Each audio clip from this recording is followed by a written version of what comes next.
Vamos a orar.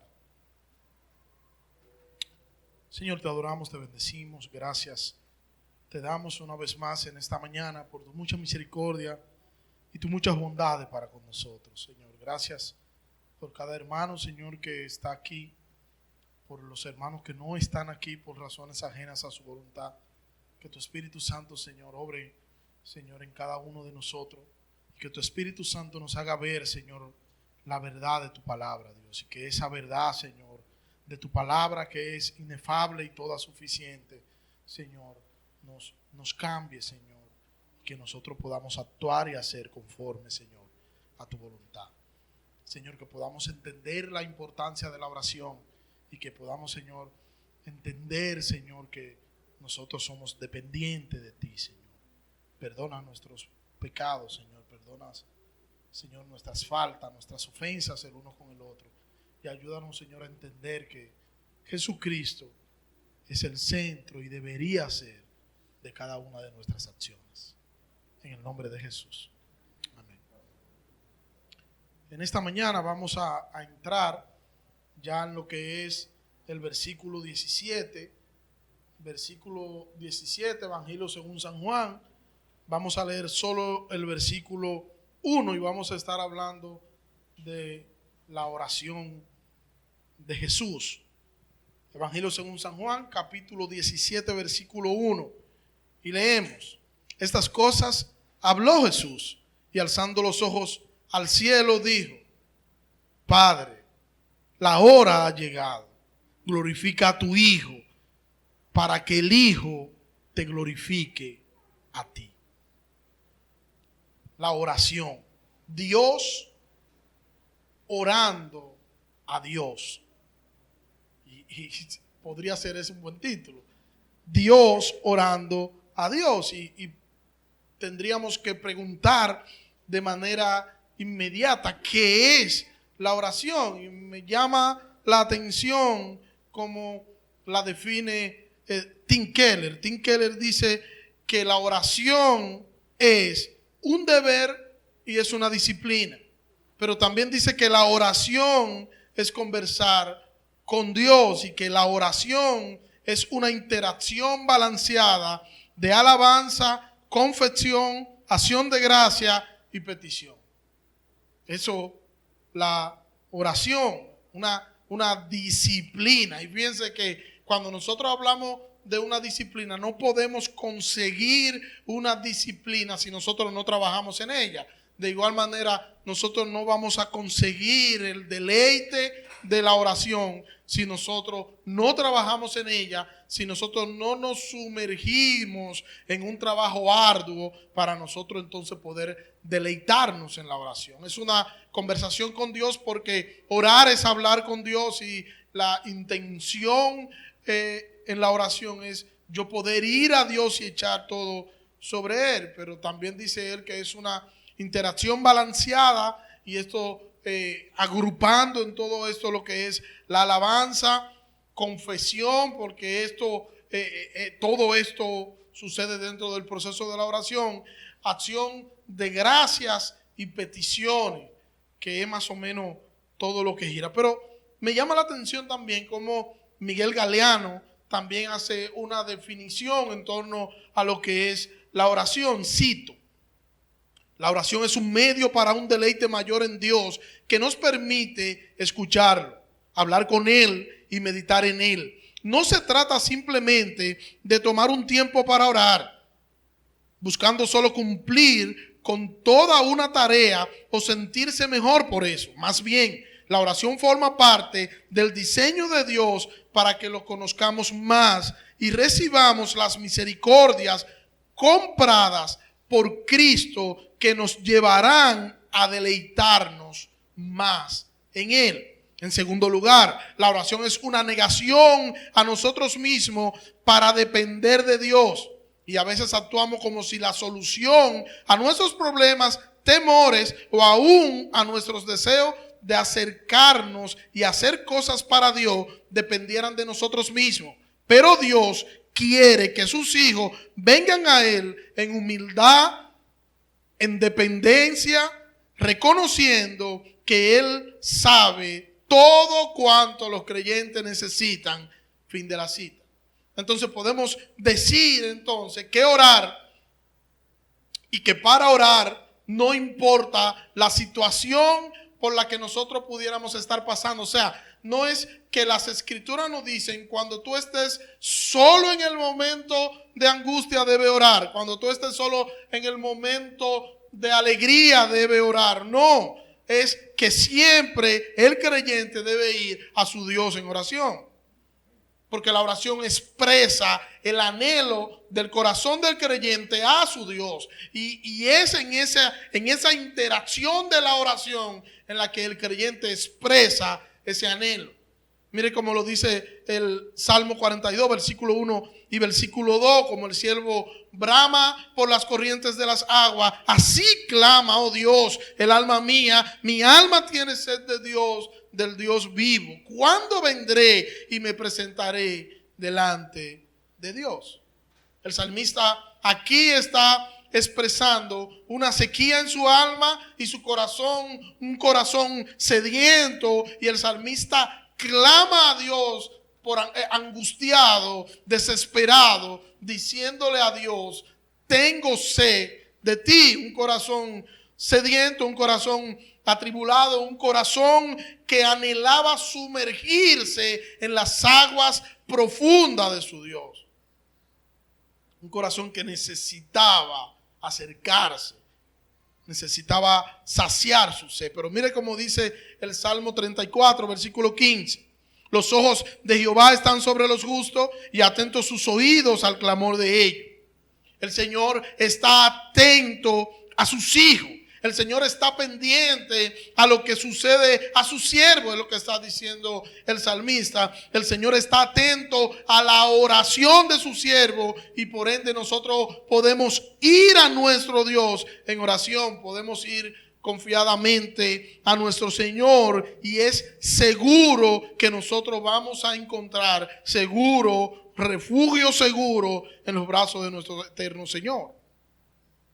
Porque no es que el Señor nos ha dejado a nuestro parecer, es que el Señor está atento, es que el Señor está pendiente a nuestras oraciones. ¿Qué pudiera estar pasando en nosotros? ¿Qué pudiera estar pasando en nosotros que nosotros pudiéramos compararlo con la grandeza del Señor? ¿Qué pudiera estar pasando en ti que sea más grande que tu Señor? Tu Señor está atento a lo que pasa contigo, dice el salmista. Nuestro Señor está atento a lo que pasa con nosotros. Ahora bien, si el Señor sabe todas esas cosas, ¿por qué entonces hay que orar? Si Él es omnipresente, si Él es omnisciente, si Él es omnisapiente, ¿por qué entonces hay que orar si ya Él conoce de antemano lo que nosotros vamos incluso a orar en el momento de la oración? ¿Por qué? Simplemente porque la Biblia ordena que nosotros tenemos que orar.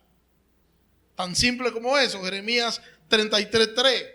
Clama a mí y te responderé, y te daré a conocer cosas grandes y ocultas que tú no conoces. Dios hace una invitación a Jeremías a orar con el propósito de que él pueda solicitar el cumplimiento de los aspectos de la promesa de Dios. Nosotros, al igual, nosotros podemos orar, podemos clamar, podemos pedir al Señor el cumplimiento de sus promesas para con nosotros. Podemos orar y podemos pedir al Señor que nos ayude a vivir para la gloria de su nombre, que nos dé fuerza en medio de las distintas crisis, y que su Espíritu Santo nos llene de su paz. Que su Espíritu Santo nos guíe por medio de su propósito, y que nosotros podamos estar confiados y fortalecidos en nuestro Señor, y que el Espíritu Santo nos mantenga guiándonos en medio de su voluntad revelada, que es su palabra, para que el Señor nos ayude a someternos a su voluntad. Tenemos que orar. Ahora bien, usted pudiera preguntarme: ¿dónde yo debo orar? ¿Cuál es el lugar correcto para la oración? Dos ejemplos sencillos. David oró en una cueva, David oró en el desierto, pero Jonás oró en el vientre de un pez. No hay un lugar indicado. Nosotros tenemos que orar en todo tiempo, como lo señala la Escritura, y nosotros tenemos que orar en todo lugar donde nosotros estemos, y como nosotros estemos, nosotros debemos orar y mostrar nuestra dependencia a Dios en oración. Cuando nosotros tenemos situaciones, nosotros debemos acudir a Dios, y acudiendo nosotros a Dios en medio de nuestras situaciones, nosotros estamos reconociendo el señorío de nuestro Señor. Nosotros estamos reconociendo la superioridad de nuestro Señor y nuestra debilidad y nuestra dependencia de nosotros hacia Él. Vamos a suplicar a quien todo lo puede. Vamos a echar nuestras cargas sobre quien todo lo puede, y vamos a descansar en sus promesas extraordinarias. Vamos a confiar en su providencia, en sus cuidados y en su amor y misericordia para con nosotros. Dice la primera parte del versículo que leímos de Juan 16:1: estas cosas habló Jesús, y alzando los ojos al cielo dijo: Padre, la hora ha llegado. Una oración llena de muchísimos elementos que vamos a estar viendo hoy en el transcurso de la próxima semana. Esta oración es el final del encuentro de Jesús con los discípulos en el aposento alto. Jesús había consolado a sus discípulos por medio de su palabra, y desde el capítulo 14 de Juan nosotros vemos a Jesús dándole consuelo a los discípulos en medio de la desesperación en la que ellos se encontraban, en medio de la angustia en la que ellos se encontraban, fruto de ellos saber que ya Jesús les sería quitado. Jesús le había dado consuelo por medio de promesas extraordinarias que le había hecho. Le había dado esperanza, había amado a sus discípulos y le había dado paz a ellos, a cada uno de ellos, por medio de sus declaraciones. Sin embargo, ahora Él le sería quitado, y en el momento en el que Él está pronunciando esta oración, a pocas horas de esto, Él le sería quitado. Él sería llevado a la cruz.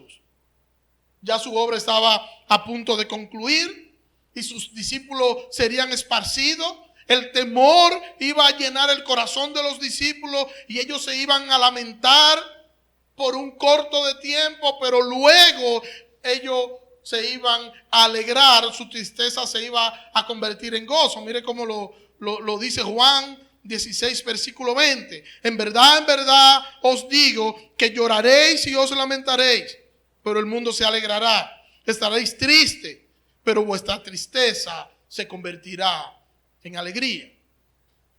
Los discípulos no entendían nada sobre esto. El Señor le está diciendo que el mismo suceso, o sea, la cruz, ese mismo suceso de la cruz que le iba a provocar tristeza y que le iba a provocar dolor, ese mismo suceso le iba a provocar gozo.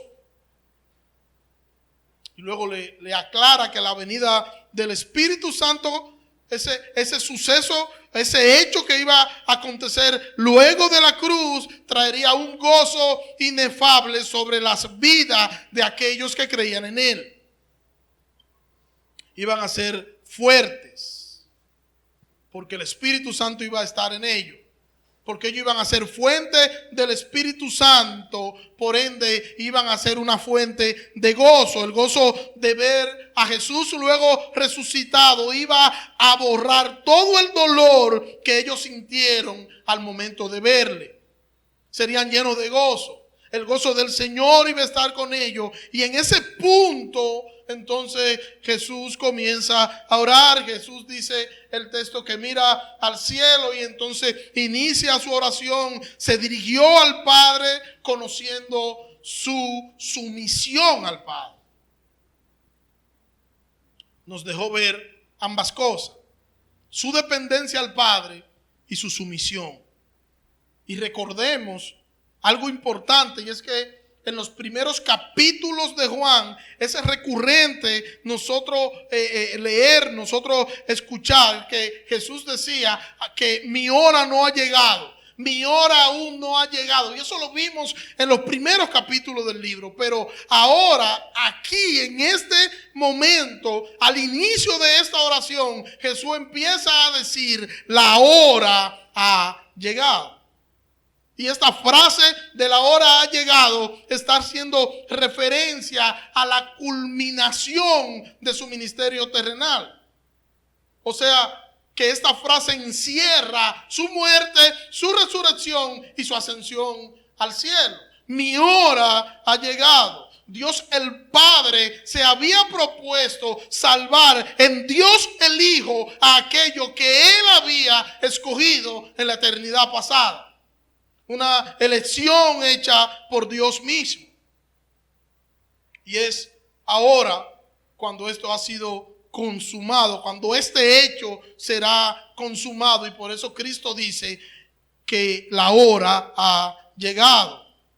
A esto es lo que Jesús está apuntando. Y es de esto que Jesús está hablando. Llegó la hora de que el Hijo de Dios sería el sustituto de los pecadores perdidos. Llegó la hora de que el Hijo de Dios sería ofrecido como expiación perfecta por el pecado. Había llegado la hora de Jesús llegar a la parte más elevada y más encumbrante de su ministerio.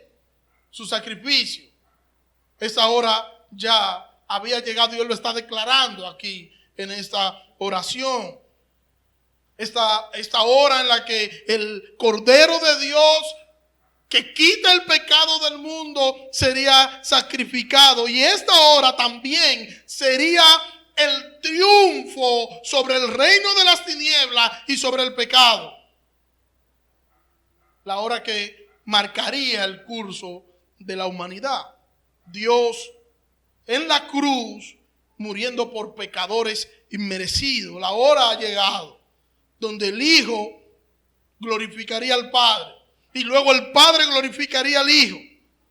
Una hora profética, profetizada en todo el Antiguo Testamento. Una hora gloriosa, porque esta hora sería en la que se iba a encerrar la victoria gloriosa del Hijo de Dios en la cruz. Glorifica a tu Hijo para que el Hijo te glorifique a ti, dice la otra parte del versículo bíblico. El Hijo se había sometido al Padre en todo y hasta el fin. Vivió el Hijo una vida de obediencia al Padre. Y así, viviendo esta vida, lo glorificó. Todo lo que Jesucristo hizo en su vida apuntaba al Padre y su gloria. Todo lo que hacía Cristo procuraba agradar al Padre. Desde su nacimiento hasta su muerte, la razón de ser de Cristo era la gloria del Padre. Y su obediencia hacia el Padre hablaba de esto. Nosotros, al igual que Cristo, necesitamos imitar lo que Cristo hizo. Necesitamos imitarlo. Todo lo que nosotros hacemos, lo que nosotros hagamos en esta vida, debería apuntar a Cristo. En que todo cuanto nosotros nos involucremos sea para la gloria de su nombre. Que no importa cómo se llame eso, que sea eso, que nosotros aprendamos que si vivimos, vivimos para el Señor. Que si morimos, para el Señor vivimos, porque nosotros somos del Señor. Que todo sea para el Señor, que todo sea para la gloria suya. Nosotros necesitamos acercarnos al Señor. Nosotros necesitamos vivir para agradarle, hacer su voluntad. Porque ese hacer su voluntad habla de mi amor por Él. Mi amor por Él yo lo puedo mostrar cuando yo hago su voluntad, cuando yo obedezco su palabra. En la medida en la que yo obedezco su palabra, eso está hablando por sí solo de mi amor por Cristo. Cuando enciendan las luces sobre mí, cuando enciendan las luces sobre nosotros, que nosotros podamos redireccionar todo esto a la gloria de Cristo y entender que no somos nosotros, que es Cristo en nosotros y que no importa las cosas que nosotros podamos hacer, que el ser humano pueda entender que son cosas positivas, que nosotros podamos entender que si hay algún bien en nosotros es porque Dios ha colocado ese bien en nuestros corazones. Que nosotros podamos entender que nosotros no somos el centro, que nosotros tenemos que estar y vivir conforme a su palabra y que es su palabra la que debe girar en torno a nuestras vidas. Tenemos que vivir, tenemos que accionar para nosotros agradar a nuestro amado y todo suficiente Salvador. Tenemos que pensar en lo que hacemos, pero también tenemos que pensar en lo que no hacemos, porque tenemos que hacer para la gloria de su nombre y a veces no hacemos y no hacemos lo que tenemos que hacer. A veces está mal lo que hacemos, pero también a veces está mal lo que no hacemos, porque lo que no hacemos es lo que deberíamos hacer. Tenemos que centrarnos en agradar a nuestro Salvador. Es tiempo de que la iglesia viva para agradar a su Señor. Es tiempo de que nosotros podamos entender que nosotros somos suyos, que nosotros somos propiedad de Dios y que nosotros deberíamos obedecer a lo que nos marca las Sagradas Escrituras, porque con eso nosotros estamos glorificando su nombre. Nuestras vidas muestran el amor de Dios cuando nosotros obedecemos esa palabra, y que algunas veces nosotros vamos a pecar en nuestro accionar y que en ese momento nosotros debemos venir humillados a nuestro Señor en oración, reconociendo nuestra falta, aceptando su perdón. Tenemos que glorificar a nuestro Salvador con todo nuestro accionar. Necesitamos vivir para la gloria de su nombre. Necesitamos entender que todo lo que somos, todo lo que nosotros somos es por pura gracia, que todo lo que nosotros tenemos no es nuestro, que nosotros solo somos administradores y que todo lo que nosotros tenemos el Señor nos lo ha dado para que nosotros podamos ser buenos administradores y glorificarlo en la administración. Y que nosotros, al igual que Cristo, somos más que vencedores, porque Él venció, nosotros también vencimos y su victoria es nuestra victoria, y que Cristo venció el imperio de la muerte, Cristo venció el imperio del pecado. Él pagó por mi culpa y mis pecados fueron perdonados en la cruz, por lo que yo puedo acercarme confiadamente al Padre, porque Jesucristo me amó a tal punto que pagó toda mi deuda, fue saldada en la cruz del Calvario. Y toda mi vida debe estar empapada de esto. Jesucristo es nuestro mayor tesoro. Y nosotros necesitamos con carácter de urgencia obedecerle, porque esa obediencia, como ya he repetido, es nuestra muestra de amor por Él. ¿Cómo yo puedo mostrar que yo amo a Cristo? Porque yo obedezco su palabra. Por eso ya las cosas no se tratan de lo que al creyente le gusta y de lo que al creyente no le gusta. Las cosas se tratan de lo que agrada a Dios y lo que no le agrada a Dios. Eso debería ser en lo que el creyente piense.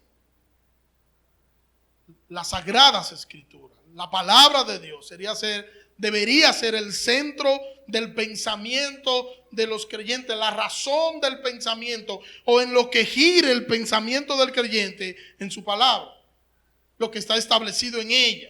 En mi afán por obedecer esa palabra que es infalible, debería ser, porque algunas veces lo que para nosotros resulta humillante e incomprensible, el Señor lo torna para bien, como dice el apóstol Pablo en Romanos. Jesucristo murió en una cruz, la más vergonzosa de las muertes.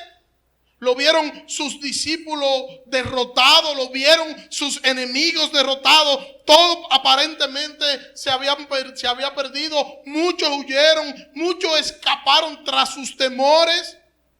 Muchos se alegraron porque Jesús representaba un peligro para sus posiciones. Representaba un peligro para sus intereses y sus intereses malsanos. Pero a través de la cruz donde Jesucristo murió, a través de esa cruz nosotros pudimos ver el destello de la gloria de Dios y pudimos ver la gloria infinita de Cristo. Es la gloria de la cruz la que nos muestra lo extraordinario que es nuestro Salvador. Todos veían ruinas y dolor en la cruz. El Salvador veía gloria y veía exaltación. Y es posible que nosotros estemos en esa posición. Es posible que tú veas dolor y que tú creas que todo está perdido. Pero no es así. No es así porque las cosas no son como tú la ves. Las cosas no son como como tú quieres que sean. No es que tú puedas decir, bueno, es que ya todo está perdido porque mira lo que está sucediendo. No, en medio de las situaciones complejas y difíciles, nosotros tenemos que entender que tenemos a un Dios eterno, soberano y todopoderoso, y que ha hecho un plan y que su propósito y su voluntad ha de cumplirse en nosotros. Eso es lo que puede estar pasando en nosotros.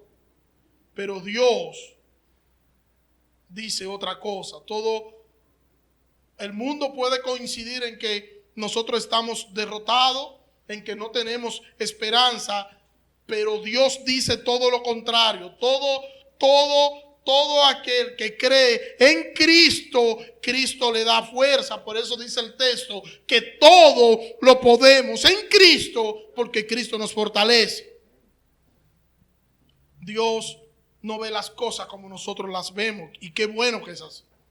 Él es Dios y nosotros somos simples mortales. Y cuando llegue la tormenta que llegará, nosotros debemos actuar de manera distinta. Cuando llega la tormenta, en el caso de los discípulos están desesperados y temen por su vida. Y Jesús, cuando ellos están en aquella barca que están cruzando el mar de Galilea, se levanta un gran viento. Jesús está en la popa del barco durmiendo y los discípulos están desesperados, así como lo están en este momento cuando Jesús empieza a consolarlo. Aquí en Juan, ellos están en aquel momento desesperados, angustiados, porque pensaban que la situación difícil lo iba a arruinar, le iba a dañar, ellos iban a salir afectados de eso, iban a perder sus vidas. Y cuando Jesús es despertado por ellos, Jesús se pone en pie. Dice el texto que Jesús reprende el viento y el mar. Se hace una gran bonanza y Jesús muestra su poder, Jesús muestra su control sobre los elementos de la naturaleza. Y lo que yo quiero señalar aquí o subrayar aquí es que ellos no están llamando a Jesús para que Jesús tome el control. No, Jesús tenía control de todo cuanto estaba sucediendo. Él tenía el control. No, ellos no lo estaban llamando para que Él tenga el control. No, Él tenía el control a pesar de todo lo que estaba pasando. Él no estaba ajeno a lo que estaba sucediendo allí.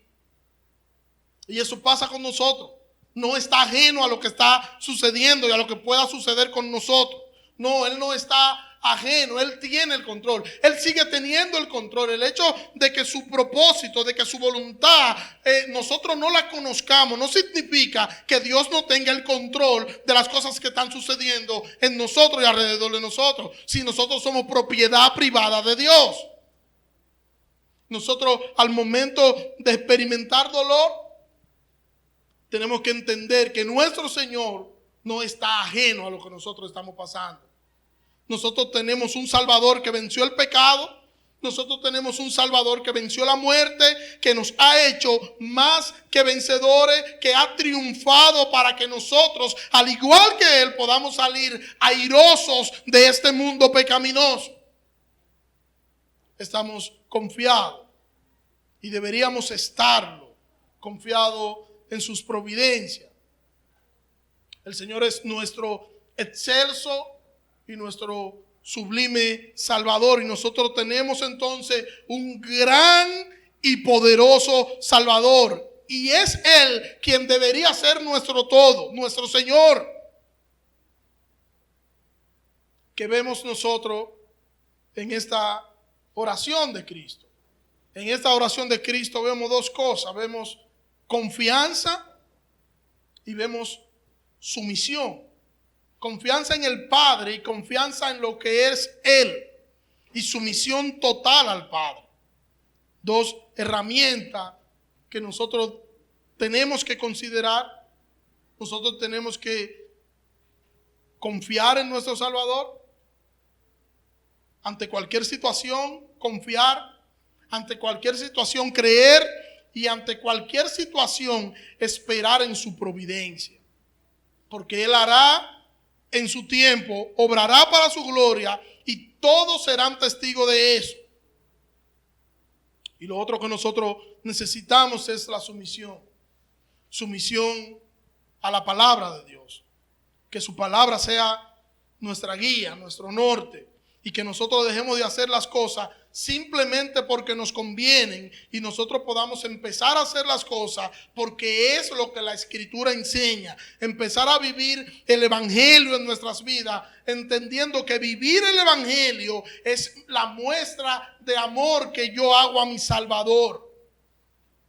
Necesitamos entender que esto, para que nosotros podamos reaccionar, nosotros necesitamos vivirlo. Para yo poder reaccionar en torno a lo que es el amor de Dios, yo necesito vivir para la gloria de Dios. Y ese vivir para la gloria de Dios tiene que ver con mi obediencia a su palabra. Y eso implica entonces hacer, y eso implica vivir. Hacer y vivir para la gloria de su nombre.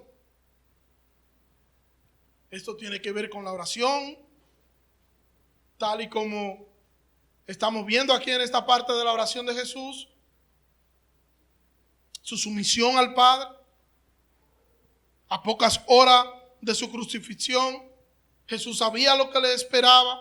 Jesús sabía que Él estaba en el punto final ya de su vida en esta tierra, que iba a la cruz, sabía que iba a sufrir, pero de una forma terrible iba a sufrir. Mire cómo lo dice Isaías, capítulo 55, versículo 2 al versículo 5. Dice allí Isaías: fue despreciado y desechado de los hombres, varón de dolores y experimentado en aflicción, y como uno de quien los hombres escondieron el rostro, fue despreciado y no le estimamos. Ciertamente Él llevó nuestras enfermedades y cargó con nuestros dolores. Con todo, nosotros le tuvimos por azotado, por herido de Dios y afligido, mas Él fue herido por nuestras transgresiones, molido por nuestras iniquidades. El castigo por nuestra paz cayó sobre Él, y por sus heridas hemos sido nosotros sanados. Ante este dolor y ante este sufrimiento, Jesús fue al Padre en oración. Y Jesús no fue al Padre en oración a lamentarse. Jesús no fue a decirle a los discípulos: miren ahora por lo que yo voy a pasar por ustedes. Ahora ustedes deberían sentirse orgullosos porque yo voy a hacer eso por ustedes. No, eso no fue la actitud de Jesús. Fue al Padre cuando estaba ante el peor momento, ante el más grande dolor. Fue al Padre. Y es justo lo que nosotros deberíamos hacer: ir a Cristo en nuestros momentos difíciles. Ir a Cristo ante las situaciones que nos afectan y nos hacen sentir mal. Ir a Cristo cuando todo esté marchando patas hacia arriba. Nadie podrá darnos más consuelo que nuestro amado, eterno, sublime y todopoderoso Salvador. Por eso nosotros debemos acudir a Él. Debemos acercarnos a Él. Necesitamos entender que en los momentos difíciles la solución no es alejarse. Que en los momentos difíciles la solución es acercarse a nuestro Señor. Es reconocer que hemos fallado, es pedir perdón, es descansar en su providencia y entender que nosotros no somos nuestros, sino que somos propiedad privada de nuestro Señor. Somos suyos. Y como somos suyos, Él tiene cuidado de nosotros. Necesitamos entender esto para que cuando nosotros estemos atravesando por esos momentos difíciles, por esos momentos de dolor, por esos momentos de angustia, nosotros podamos entender que solo hay un camino: ir a Cristo. Ir a Cristo en medio de cualquier situación que podamos estar enfrentando. Nada será más refrescante. Nada nos dará más consuelo. Ir a Cristo es y siempre será la respuesta. Ir a Cristo. Oremos. Señor, gracias. Gracias, Señor, por tu palabra. Te pido, Dios, que nos ayude, Señor, a entender que nosotros debemos vivir, Señor, sometido a tu palabra, y que ante las distintas situaciones que podamos enfrentar, que nosotros debemos acudir a nuestro Salvador, que nosotros, en vez de querer alejarnos por cualquier situación negativa o por cosas que hicimos y que no debimos hacer, que en vez de nosotros tomar la actitud de alejarnos, Señor, que nosotros entendamos que la solución no es alejarnos, sino acercarnos en humillación y arrepentimiento, Señor, a nuestro amado Salvador.